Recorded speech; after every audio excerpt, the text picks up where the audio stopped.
Fala pessoal que tá ligado na Feira de Profissões Online do Mundo Enem. Gente, o convidado de hoje é para falar sobre uma profissão que existe muita concorrência na área. Eu trouxe para vocês o advogado Dr. Gustavo Canavese, falando sobre direito. Tudo bom, Dr. Gustavo? Tudo bem, Felipe? Como é que vai? Tudo bom? Tudo bem, pessoal? Vamos falar sobre direito então, não é?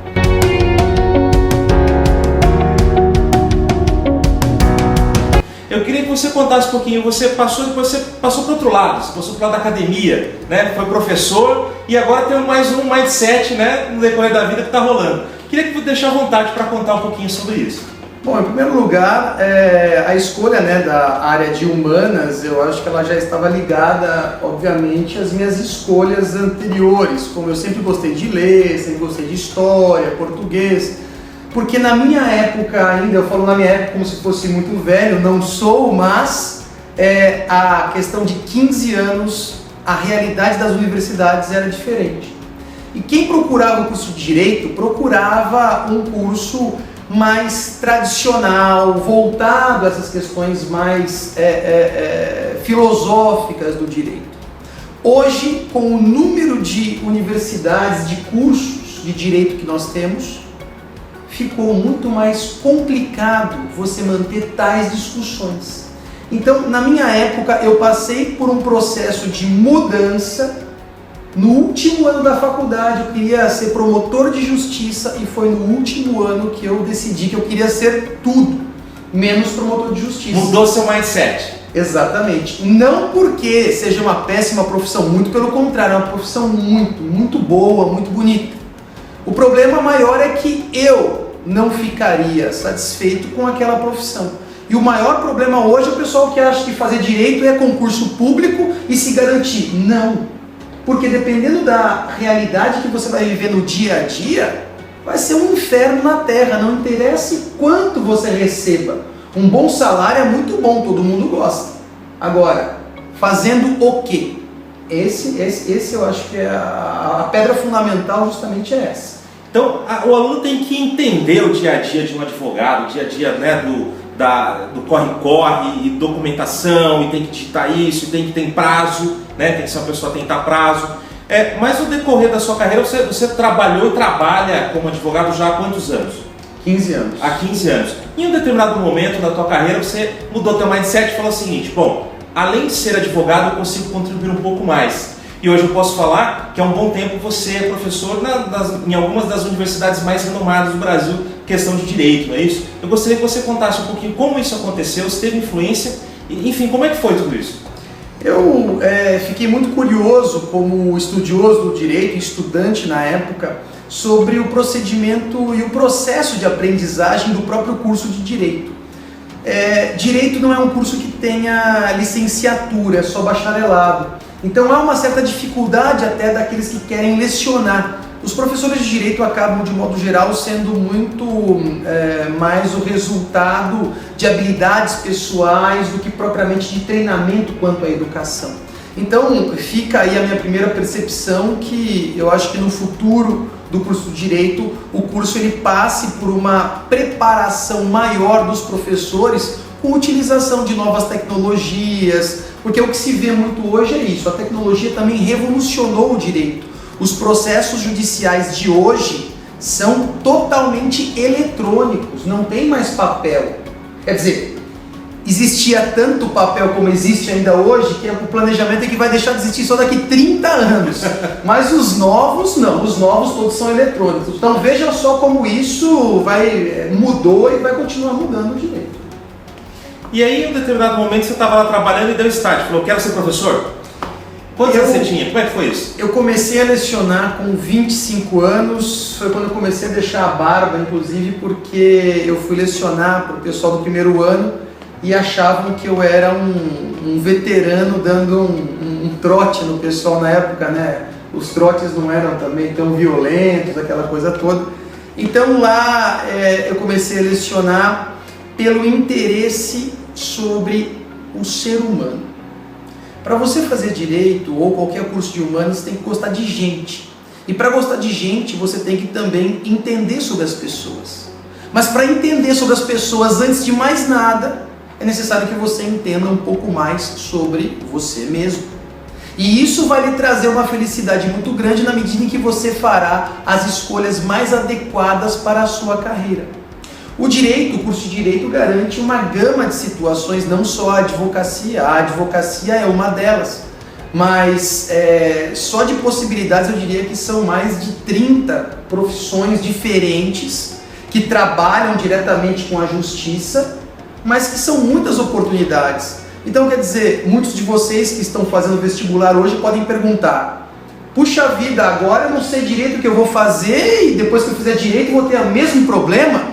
Depende. Vai se você não conseguir se encontrar, se conhecer, saber o que lhe toca durante o curso e depois do curso. Filosofia era uma matéria que mal e mal eu aproveitei na faculdade e hoje é uma das disciplinas mais importantes na construção do meu pensamento como professor. Então veja, muitas vezes professores fazem uma grande diferença.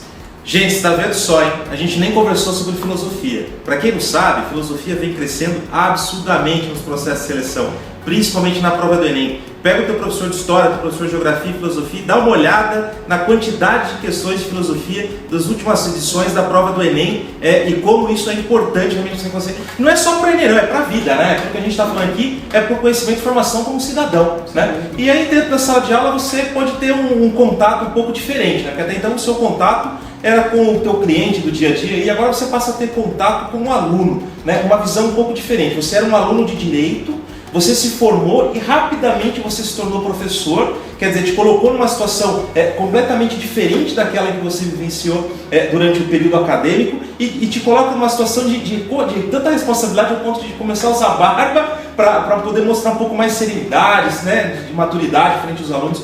Hoje, depois de tanto tempo se dedicando à educação, né, dentro de uma sala de aula, você pode ilustrar, por exemplo, o perfil do aluno de direito hoje? O que, por exemplo, o aluno que faz direito hoje tem? Qual a maior dificuldade do aluno de direito? Né? A gente costuma brincar, falar, pô, eu quero fazer engenharia, mas não gosto de matemática. O que mais ou menos tem isso na área de direito? Qual que é o foco maior assim, que o aluno tem mais dificuldade? Que ele precisa prestar atenção? Olha, quando eu virei professor, eu acho que foi o primeiro coice que você toma, porque você percebe que, como aluno, quanto você perdeu de oportunidade para aprender. Quando você está do outro lado, que você percebe as dificuldades que cada professor tem de alcançar. Não é só o conhecimento não, porque conhecimento não é só passar a matéria, mas é que a matéria fique gravada efetivamente, né, para o indivíduo, né? Mas hoje o perfil do direito, né, do aluno do direito, ao meu ver, é a pessoa flexível, ou seja, pessoas que queiram resolver, solucionar problemas, gerenciar crises e principalmente preveni-las. Ou seja, eu não gosto de matemática, então eu vou fazer direito. Não pense assim. Direito tributário exige cálculos complexos. Não só isso, direito legislativo. Quando a gente fala de Congresso Nacional, estão votando um projeto de lei ali. Quantos votos são necessários para que aquele projeto de lei seja aprovado, seja rejeitado? Então, todas as decisões que envolvem a vida política, que norteiam o direito, dependem também da matemática. Então, só isso? Não. Geografia, política, história.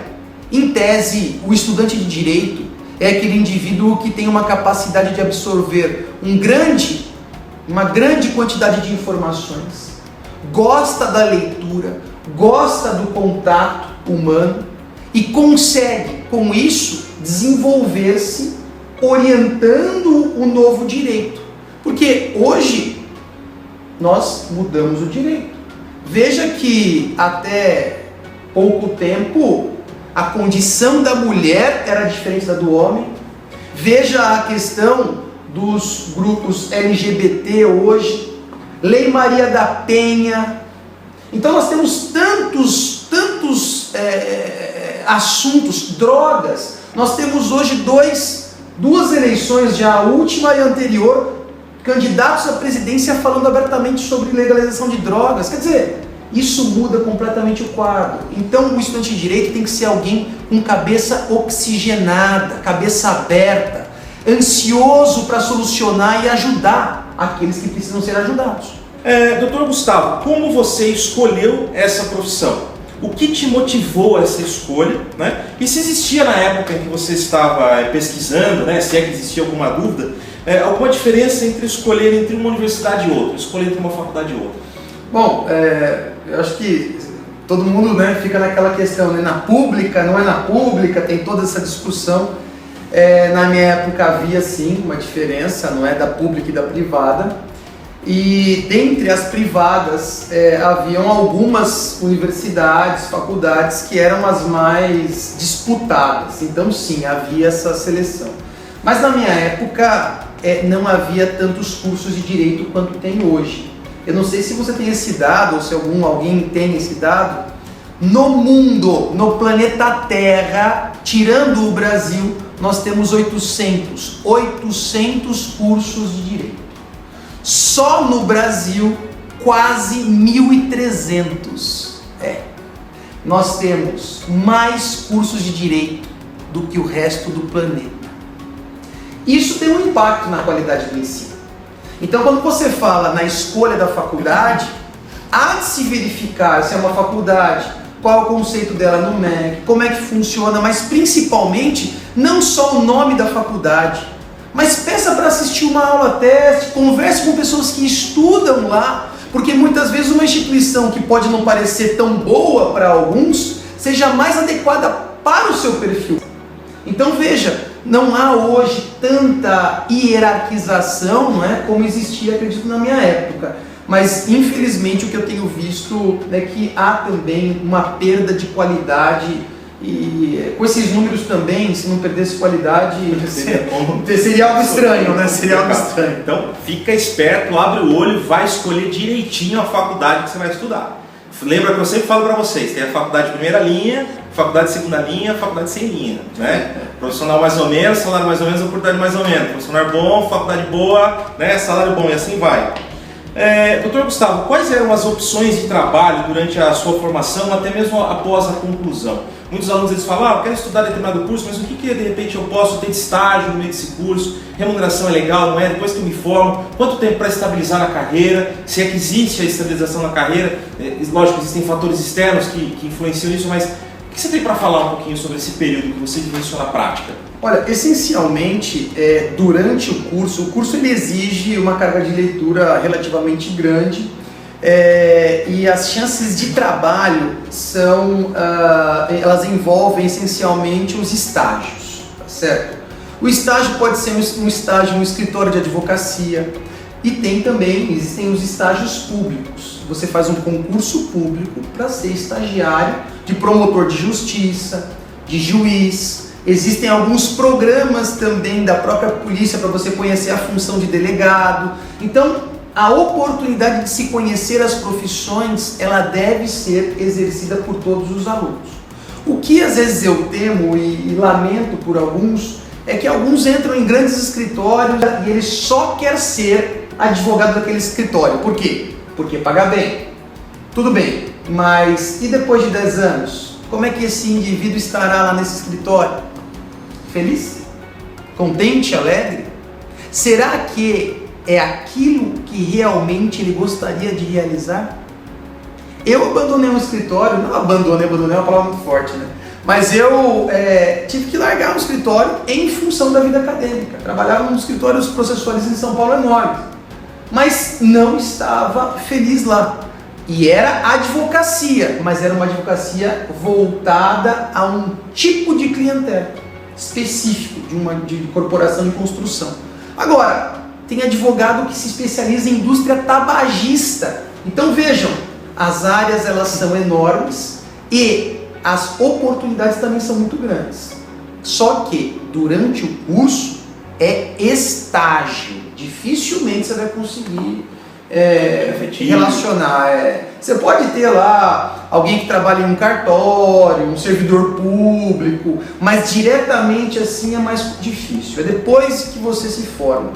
Agora, depois de formado para alguns concursos públicos, exige-se um tempo ainda de experiência em uma função pública de 3 anos, para promotor, para magistrado, para ser juiz, juíza, 3 anos, não é? E para delegado pode ser direto, procurador também direto, defensor, a própria OAB você consegue sem nenhum tempo de experiência imediatamente. E o tempo de estabilização de um escritório, esse é um tema que pode tornar aí os seus espectadores aí com um cabelo um pouquinho mais branco, não é? A advocacia, ela não é para qualquer pessoa. Entendam isso da melhor maneira possível. É um mercado que ele é um pouco lento. Então, se você pensa em construir o seu próprio escritório, não existe mais aquela plaquinha do advogado que o cliente passa, entra e fala: olá, doutor, tudo bem? Como é que vai o senhor? O senhor pode ser meu advogado? Isso não existe, gente. E ninguém vai bater na porta do seu escritório também assim. Então, quer dizer, hoje a busca da tecnologia é essencial também para que o advogado se apresente. E olhe só o problema, o tamanho do problema. Hoje, e ainda continua, nós advogados temos um código de ética e não podemos fazer propaganda, porque não é comércio, é uma atividade econômica regulamentada, mas não é comércio. Então, dentro dessas restrições, alguns advogados já ingressaram. E digo mais, agora que o processo tudo é eletrônico, muitos advogados estão se aposentando por dificuldade de ingressar no mundo eletrônico. Então, quer dizer, o mundo realmente é da juventude, o mundo é da tecnologia. Agora, é necessário o mindset correto dentro desses elementos externos para que você tenha sucesso na sua vida pessoal e profissional. Muito legal, muito bacana. Tá tudo mudando, o mundo, né? Aquela constante movimento, né? Tem que se reinventar a qualquer momento. Sim. E dentro da profissão, é uma profissão extremamente antiga e as pessoas têm que aprender a mudar junto com ela, né? Muito legal. E me fala uma coisa, desde da sua formação até nos dias de hoje, houve alguma mudança quanto às oportunidades de trabalho?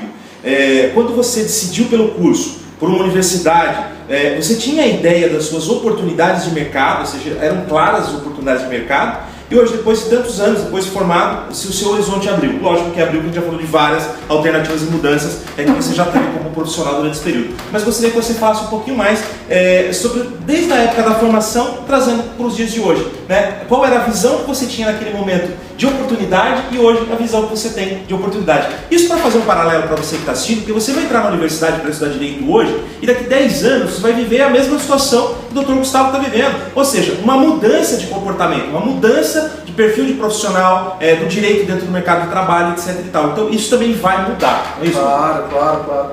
A ideia de mudança é mais ou menos como as relações pessoais, não é? Quando você namora uma pessoa, tal, e a pessoa vem, vai reclamar alguma coisa, você fala: não vou discutir isso, vou deixar pra lá. E aí você deixa e resolve o problema momentaneamente. Deixou pra lá. Mas logo na sequência, quando acontecer de novo, o que vai acontecer? O problema vai voltar e o comportamento vai ter que mudar. Então, essa flexibilidade comportamental, ela é essencial para que você tenha um desenvolvimento. Eu não tinha, para ser bem honesto, muita perspectiva do que o direito podia me oferecer.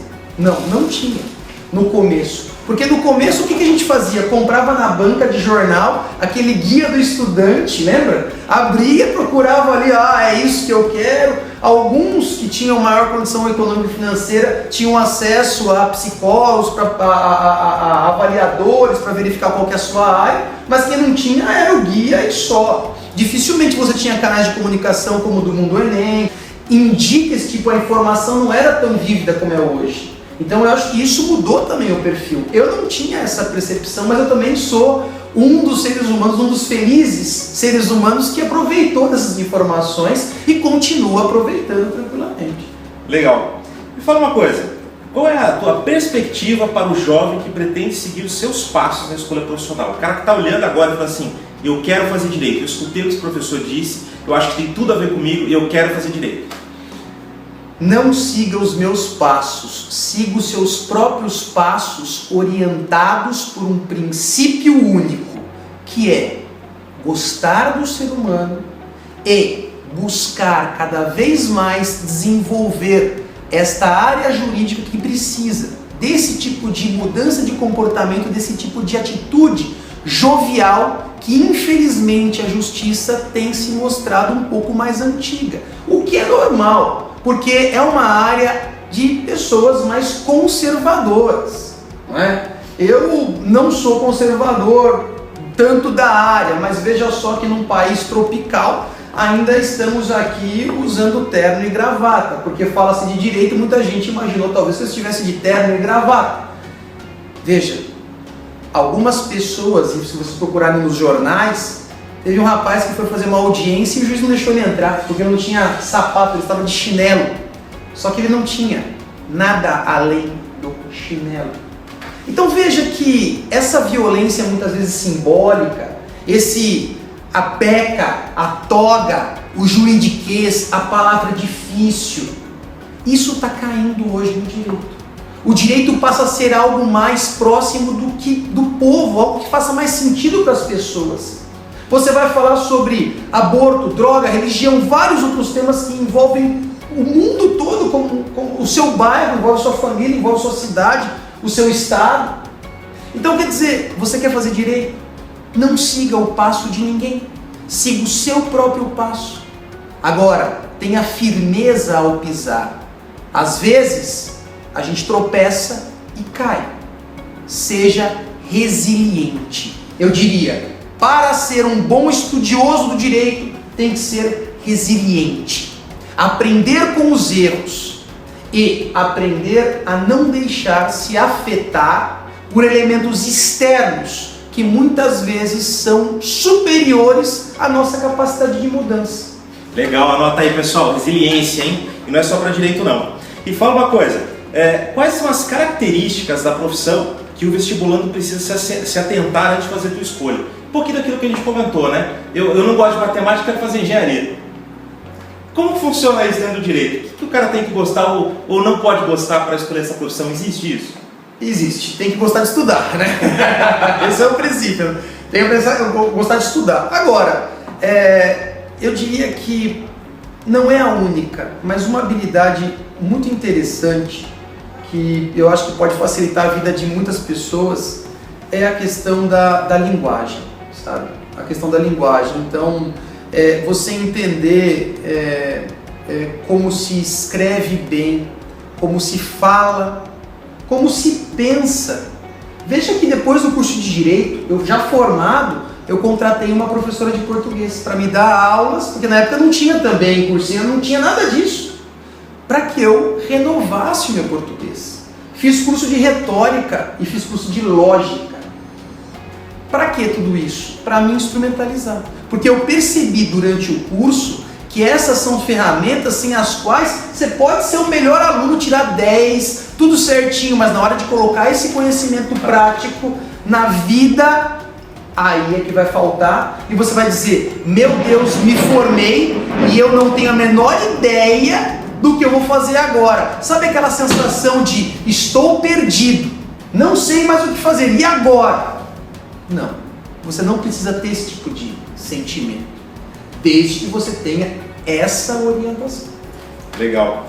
Bom, tem algum recado, alguma mensagem que você gostaria de deixar para o nosso aluno que está assistindo agora, né, em relação não só à questão do direito? Eu acho que um dos principais objetivos desse canal, tenho falado isso nas demais entrevistas, em relação a essa orientação, né? Muitas vezes o aluno está decidido escolher por um ou por outro, e muitas vezes ele não tem uma pessoa ali para auxiliar, para dar aquela palavra final, para falar, cara, vai para cá ou vai para lá, pensa nisso, pensa naquilo. Eu acho que se eu com 17 anos, 18 anos, isso porque eu entrei na faculdade acho que com 19, se não me engano, é um bom tempo já, tivesse alguém que tivesse uma orientação, olha, faça isso, faça aquilo, escolha isso, escolha aquilo, talvez tivesse interferido, não que eu tenha me arrependido da profissão, ou que alguém se arrependa da profissão, mas que sirva como um toque especial, né? Algo a mais para esse cara prestar atenção e fazer uma escolha assertiva.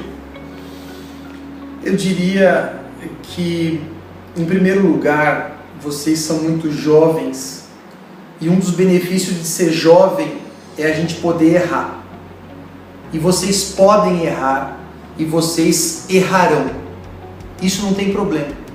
O que vai determinar, talvez, um grau maior ou menor de satisfação pessoal, porque eu não vou falar sucesso, porque cada um tem um grau de sucesso também, mas o seu grau de satisfação estará vinculado com aquilo que você faz com amor. Se você não fizer com amor, se você não trabalhar com o que te dá tesão, o que te dá vontade, então nada disso fará sentido. São pessoas que não perderam tempo não. A gente fala assim, direito é um curso que eu não sei o que fazer, eu vou fazer direito. Porque é um curso extremamente útil. Ainda que você não queira trabalhar com isso, quer fazer por tempo, curiosidade, faça, que é um curso excelente. Excelente. Agora, eu estou falando para aqueles que querem trabalhar com isso. Não é? Façam com amor e resiliência. Eu gostaria de falar outras coisas. Falar, não, a época é essa. Não, o direito precisa de gente corajosa, capaz e que queira enfrentar desafios. Porque o período hoje é de desafio. Quer fazer direito? São essas características que eu acredito que são mais úteis na vida que vocês enfrentarão nos próximos anos.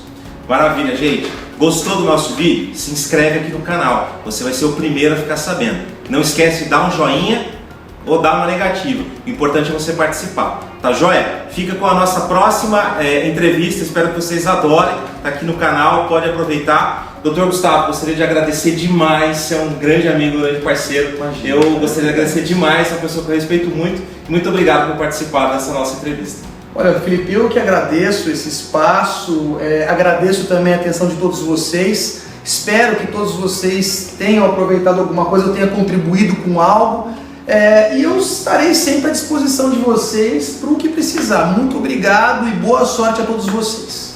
Valeu, galera, até a próxima, obrigado pela audiência, um grande abraço.